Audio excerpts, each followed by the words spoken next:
शाहजेब आलम। उम्मीद करता हूँ आप सारे खैरियत से होंगे। इस वक्त फ्रेम में मेरे साथ उमर मौजूद है। चंद दिनों पहले इनकी एक वीडियो सोशल मीडिया पे काफ़ी ज़्यादा वायरल होती है और उसके बाद जो है ये वीडियो आग की तरह सोशल मीडिया पे फैलना शुरू हो जाती है। आपकी नज़र से भी वो वीडियो गुजरी होगी कि DHA फेज 6 में जो है ड्रोन गिर गया और दो लड़के जो हैं बाइक के ऊपर रख के ड्रोन को लेके जा रहे हैं 125 बाइक पे। इन्होंने बताया ये दो सारी न्यूज चैनल वाले आ गए हैं। मैं आप लोगों को ये बताना चाहता हूँ, इधर कोई ड्रोन गिरा है और वो कह रहे हैं कोई लड़का 125 पे उठा के भागा है। तो अभी तक की ताजा उमर क्या अल्हम्दुलिल्लाह जी। बट आपने अपनी आंखों से देखा ड्रोन DHA फेज 6 में गिरता हुआ और बाइक में दो लड़के लेके जा रहे? नहीं नहीं, इस तरह की कोई हकीकत नहीं है।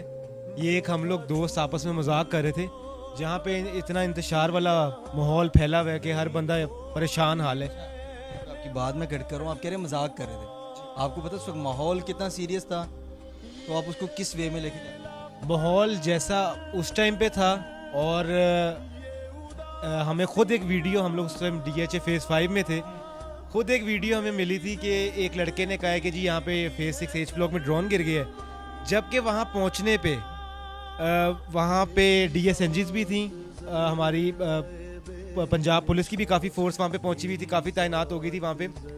तो जिस बंदे ने वो रिपोर्ट की और वहाँ पे इस तरह की कोई चीज़ नहीं थी, वो डेंगी स्प्रे था या गाड़ियों का धुआं था जो उसने वीडियो दूर से बना के कहा। वीडियो में वो धुआं काफ़ी ज़्यादा नज़र आ रहा है, वो डेंगी स्प्रे हो सकता है, ये गाड़ियों का धुआं, इतना धुआं जो कि पूरी जो गलियों में फैलता हुआ नजर आ रहा है। वो 2-3 गाड़ियों का बर्नआउट था, वो गाड़ियों ने उसको बर्नआउट मारा था, तो उसका धुआं था वो। उस चीज़ को अगर आप इससे रिलेट करेंगे